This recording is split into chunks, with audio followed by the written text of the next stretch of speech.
La nostra Valbelluna è meravigliosa, ma lo è non solo come territorio ma anche come persone, perché credo che la presentazione di oggi abbia dimostrato come la sinergia di persone che lo fanno come volontariato, e questo va sottolineato sempre, riesce a dare dei risultati incredibili e quindi anche a trasmettere quell'entusiasmo che tutti loro hanno e che abbiamo anche noi come appunto abitanti della provincia di Belluno riguardo a un territorio che ha bisogno di essere conosciuto, ma ha bisogno anche di riuscire ad ottenere quella visibilità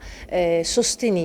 ovvero non l'assalto da parte del turismo, ma un turismo che sappia anche comprendere quelle che sono le necessità, le esigenze e soprattutto il modo di vivere del territorio della Valbelluna. La Valbelluna è splendida, è una valle che è molto luminosa e dà un sacco di opportunità a chi la vuol visitare, non di corsa con l'automobile, ma andando slow, a piano. Naturalmente ha la possibilità di percorrerla a piedi, ha la possibilità di percorrerla in bicicletta e ha la possibilità anche di soffermarsi con i piedi, come diciamo noi, sulla tola, perché offre tantissime opportunità, soprattutto perché è un territorio che ha una biodiversità molto spiccata. L'Associazione Culturale Vesese e la rivista Veses Finestre sulla Valbelluna è una rivista di cultura, territorio, persone e giovani che insiste su questa valle dall'anno 2000, quindi il nostro 26esimo anno. Noi siamo un po' l'organo di stampa, la voce di tutta la Valbelluna, perché da Feltre Belluno a destra, a sinistra, Piave,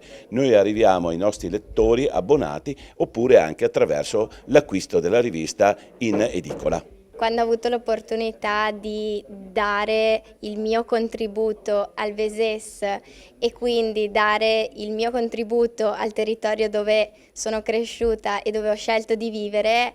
non potevo che dire di sì, e quindi decisamente sono appassionata, sono felicissima di essere salita a bordo del Veses, sono felicissima di poter trasmettere le meraviglie che caratterizzano il territorio della Valbelluna. Spesso si pensa che i giovani non si accontentino mai e scappino dal loro territorio. In realtà credo che non sia così, perché i giovani sono un po' la ventata d'aria fresca, no? Basta dargli spazio, basta dargli tempo e aver voglia di ascoltarli e soprattutto